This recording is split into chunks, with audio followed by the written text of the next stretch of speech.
Kinesiology is a scientific study of human or non-human body movement. Kinesiology addresses physiological, biomechanical, and psychological mechanisms of movement. Applications of kinesiology to human health, in example, human kinesiology, includes biomechanics and orthopedics, strength and conditioning, sports psychology, methods of rehabilitation such as physical and occupational therapy, and sports and exercise. Studies of human and animal motion includes measures from motion tracking systems, electrophysiology of muscle and brain activity, various methods of monitoring psychological function, and other behavioral and cognitive research techniques. Kinesiology, as described above, should not be confused with applied kinesiology, a conventional medical diagnostic method.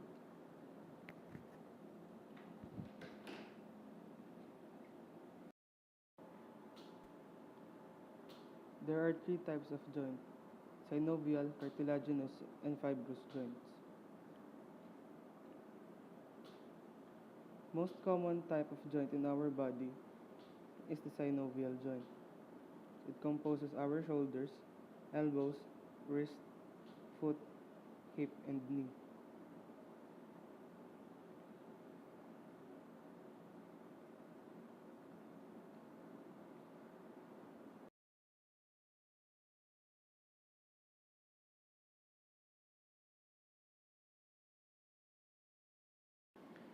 There are six types of synovial joints in our body.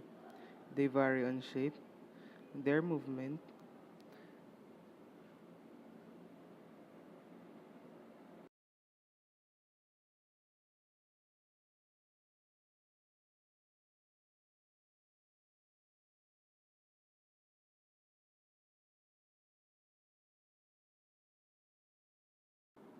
the types of the joints in our body are hinge, pivot, ball and socket, ellipsoid, and saddle joint. The hinge joint.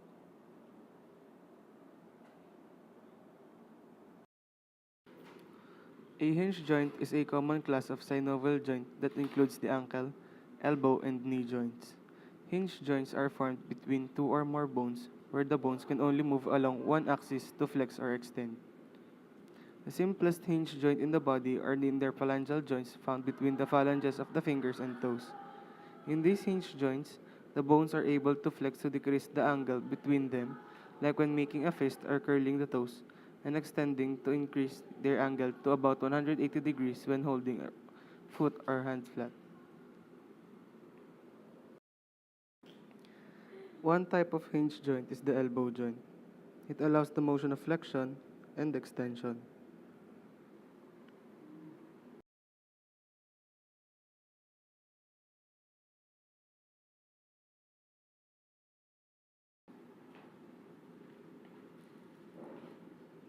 Pivot joint. Pivot joint, also called rotary joint or a trochoid joint, is a freely movable joint that allows only rotational movements around a single axis. The moving bone rotates within a ring that is formed from a second bone and adjoining ligament. The pivot joint is exemplified by the joint between the radius and the ulna. This allows the movement of pronation and supination.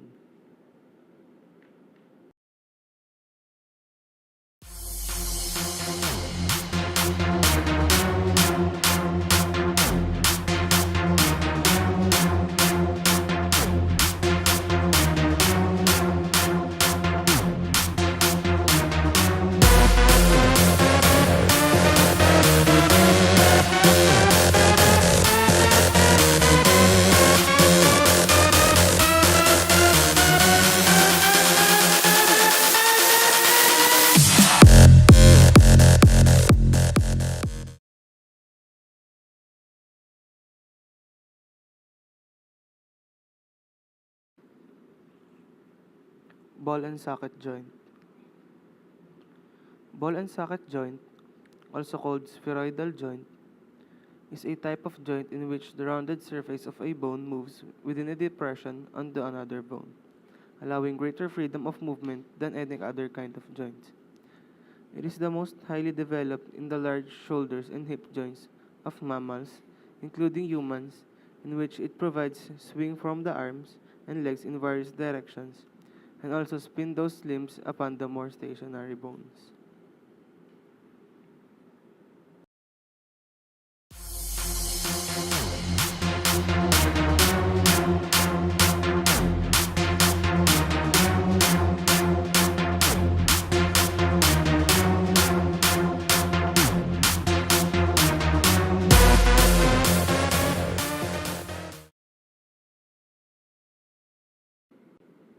Ellipsoid joint. The ellipsoid joint, also called the scondyloid joint, also has two types of movement but allows opposition movement only to a small degree. Its surface are ovoid and vary in both length and curvature as they are traced from front to back or from side to side, just as the diameter and the curvature of an ellipse vary in direction at right angles to each other. The joint between the second metacarpal and first phalanx of second finger is a good example.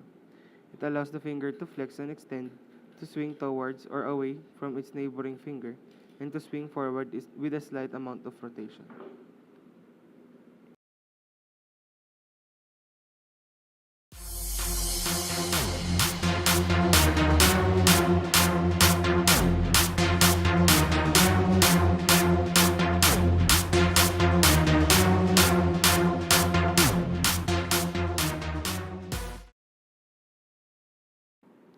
The saddle joint gets its name because the bone forming one part of the joint is concave at one end and looks like a saddle.